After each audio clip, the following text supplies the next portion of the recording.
يا أهلا وسهلا ومرحبا فيكم متابعينا الكرام في قناة تيكي تاكا سبورت. في هذا الفيديو تفاصيل مباراة الأهلي السعودي أمام صند أدوانز من جنوب أفريقيا، في مباراة تجمع الفريقين في ربع نهائي كأس القارات بعد فوز الأهلي وتأهل وذلك بفوزه على نادي أوكلاند النيوزيلندي. في هذا الفيديو سنتحدث عن تفاصيل اللقاء والتوقيت بجميع الدول العربية وأيضا القنوات الناقلة. قبل عرض التفاصيل لا تنسى دعم الفيديو بلايك واشترك في القناة وفعل الإشعارات لتتواصل بكل جديد، واكتب توقعاتك من سيفوز في التعليقات. كي لا نطول عليكم فيا بنا لنبدأ.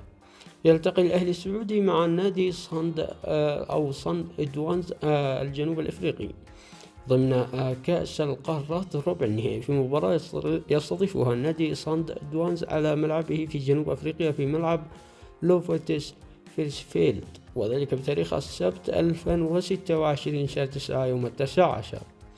وستنطلق المباراة عند الساعة 11 مساء بتوقيت الإمارات وعمان، 9 مساء بتوقيت تونس والجزائر والمغرب، 8 مساء بتوقيت 9 مساء بتوقيت مصر والسودان وليبيا، 10 مساء بتوقيت السعودية وقطر والعراق والأردن والبحرين واليمن.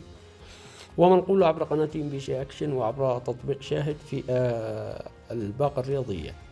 نتمنى التوفيق للفريق الأهلاوي. دمتم بأمان الله.